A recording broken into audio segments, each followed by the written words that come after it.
हम सौभाग्यशाली हैं कि हमने स्वतंत्र भारत में जन्म लिया। जब हम फिरंगियों के फेरे में फंस गए थे तो रंग दे बसंती चोला की एक आवाज पर टोलों के टोले उमड़ आते थे और उनके वंदे मातरम के नारों से खून में आने वाला 5-5 डिग्री का तूफान अंग्रेजी शासकों की जड़ों में तूफान ला देता था। लोग मर जाते थे, मिट जाते थे, फांसी चढ़ जाते थे, तो वो भी अपनी देशभक्ति साबित कर रहे होते थे, क्योंकि ये उस दौर की देशभक्ति की कसौटी थी। उसके बाद 62, 65 और 71 के युद्धों में अपना सुहाग गवा देने वाली औरत, जब घर के हालात ये हो जाया करते थे कि प्यार भी भरपूर गया, मांग का सिंदूर गया, नन्हे नौनिहालों की लंगोटियां चली गई, छोटी छोटी बेटियों की चोटियां चली गई, बाप की कमाई गई, भाई की पढ़ाई गई, ऐसा एक विस्फोट हुआ पता ही चला नहीं, पूरे जिस्म की ही कई बोटियां चली गई। और आपके लिए तो एक आदमी मरा है साहब, किंतु मेरे घर की तो रोटियां चली गई, मेरे घर की तो रोटियां चली गई वाले हालात पैदा हो जाने के बावजूद भी एक माँ अपने बेटे को सरहद पर दुश्मनों की धज्जियां उड़ाने के लिए भेज देती थी और उसे पत्र लिखाकर ये भेजा करती थी कि अम्मा ने खत लिखा है बड़े ही चाव से, पुत्र मेरे ना घबरा जाना, 1 इंच भी पीछे ना हटना, चाहे इंच इंच कट जाना, चाहे इंच इंच कट जाना। मैं नहीं मानती कि फेसबुक और व्हाट्सएप की डीपी को 3 रंग में रंगना ही देशभक्ति है। और यदि आप कहेंगे कि साल में 2 बार हाथ में तिरंगा ले लेना देशभक्ति है, तो मैं पूछना चाहूंगी कि फुटपाथ में रहने वाला वो ट्रैफिक की छांव में नंगे पांव में जब तिरंगा बेच रहा होता है, तो क्या इसे आप उसकी देशभक्ति कहेंगे? ये उसकी देशभक्ति नहीं, उसके पेट के भूख की शक्ति है जो उसे ऐसा करने पर मजबूर करती है।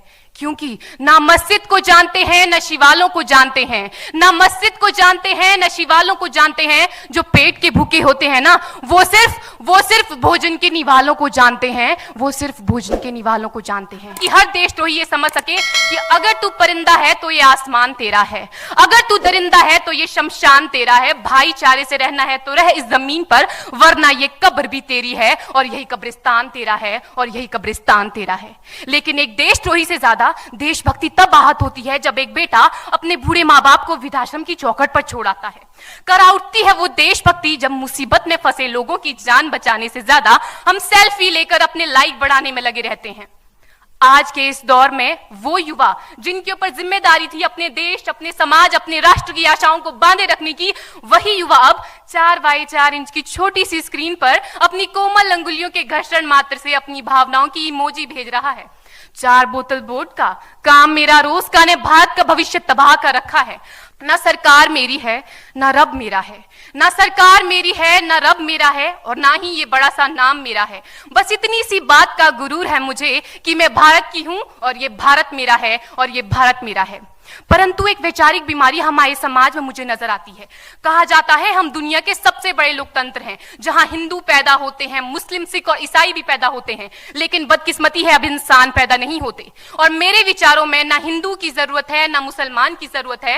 राष्ट्र निर्माण के लिए केवल अच्छे इंसान की जरूरत है, केवल अच्छे इंसान की जरूरत है। जरा सोच कर देखिए, ये पेड़ पौधे और शाखाएं भी परेशान हो जाएं अगर परिंदे भी हिंदू और मुसलमान हो जाएं। एक शैक्षणिक बीमारी भी हमारे समाज में मुझे नजर आती है, और बड़े ही आश्चर्य की बात है जिस देश ने पूरी दुनिया को तक्षशिला और नालंदा देकर के विश्वविद्यालय शिक्षा की बुनियाद रखी, आज विश्व के 100 सर्वश्रेष्ठ विश्वविद्यालयों में हमारा एक भी विश्वविद्यालय खड़ा नहीं हो पाता। जहां एक और हमारे पास IIT, IIM और NIT जैसे शिक्षण संस्थान हैं, तो वहीं दूसरी ओर इस देश के गरीबों को बेरोजगारी की जमात में खड़ा करने के लिए उनके हाथ में सर्व शिक्षा अभियान का झुंझुना पकड़ा दिया जाता है। अपने धर्म, अपनी जाति को ऊंचा मानकर दूसरों के धर्म की अवहेलना करता रहेगा, तब तक ना तो इस देश से अंधविश्वास खत्म होगा और ना ही हमारा राष्ट्र निर्माण संभव होगा।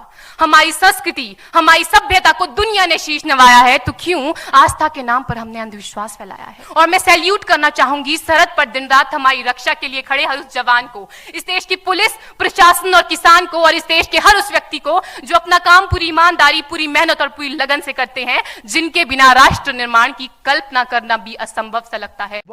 और अभी तो रुको, क्लाइमैक्स अभी बाकी है। खून कहो किस मतलब का जिसमें उबाल का नाम नहीं, वह खून कहो किस मतलब का आ सके देश के काम नहीं, वह खून कहो किस मतलब का जिसमें जीवन न रवानी है, जो परवश होकर बहता है वह खून नहीं है पानी है। उस दिन लोगों ने सही सही खून की कीमत पहचानी थी, जिस दिन सुभाष ने बर्मा में मांगी उनसे कुर्बानी थी। बोले स्वतंत्रता की खातिर बलिदान तुम्हें करना होगा, तुम बहुत जी चुके जग में लेकिन आगे तुम्हें मरना होगा। आजादी के चरणों में जो जयमाल चढ़ाई जाएगी वह सुनो तुम्हारे शीशों के फूलों से गूंथी जाएगी। आजादी का संग्राम कहीं पैसों पर खेला जाता है, यह शीश कटाने का सौदा नंगे सर झेला जाता है। अजानू बाहू ऊंची करके वे बोले रक्त तुम मुझे देना, बदले में भारत की आजादी तुम मुझसे लेना। हो गई सभा में उथल पुथल, सीने में दिल न समाते थे, स्वर इंकलाब के नारे कोसों तक छाए जाते थे। हम देंगे देंगे रक्त, बस यही शब्द सुनाई देते थे। रण में जाने को युवक खड़े तैयार दिखाई देते थे। बोले सुभाष वह आगे आए जिसके तन में भारतीय खून बहता हो, वह आगे आए जो खुद को हिंदुस्तानी कहता हो, वह आगे आए जो इस खूनी हस्ताक्षर करता हो मैं कफन बढ़ाता हूं, वह आगे आए जो इसे हंस कर लेता है। सारी जनता हुंकार उठी, हम आते हैं हम आते हैं, माता के चरणों में हम अपना रक्त चढ़ाते हैं। उस दिन देखा साहस से भरे युवक बढ़ते ही जाते थे, चाकू छुरी कटारों से वे अपना रक्त बहाते थे, फिर उस रक्त की स्याही में वे अपनी कलम डुबाते थे और आजादी के परवाने पर हस्ताक्षर करते जाते थे। उस दिन तारों ने देखा हिंदुस्तानी विश्वास नया, जब लिखा भारत के महावीरों ने खून से इतिहास नया। आप सभी देशवासियों को स्वतंत्रता दिवस की हार्दिक शुभकामनाएं। यह स्वतंत्रता दिवस हमारा हमेशा बरकरार रहे। हम लोगों को ये जो आजादी मिली है, ये इतने आसानी से आजादी नहीं मिले। वो आजादी के लिए न जाने कितने वीरों ने अपने बलिदान दिए हैं। इसको दक्षिण का याद करिए, टीपू सुल्तान, वो मराठाओं की शक्ति, वो राजपूतों का बलिदान, वो सिखों की तलवार, झांसी की रानी, वो 11 साल का लड़का खुदीराम बोस जिसकी दाढ़ी मूछ नहीं थी, फिर भी उसने अंग्रेजों के आगे डट कर मुकाबला किया और अंग्रेजों ने उस बच्चे को फांसी चढ़ा दिया। वो सुभाष चंद्र बोस याद कीजिए, वो भगत सिंह, चंद्रशेखर आजाद, अशफाकुल्लाह खान, राम प्रसाद बिस्मिल, न जाने कितने वीरों ने इस देश को सींचा है अपने रक्त से, तब हमें यह आजादी मिली है। लेकिन आज भी अशिक्षितता के अभाव में, अशिक्षितता के कारण हम इस आजादी को अच्छे से नहीं ले जा पा रहे हैं। जितना देश को आगे जाना चाहिए, अभी भी देश को आगे ले जाने की जरूरत है।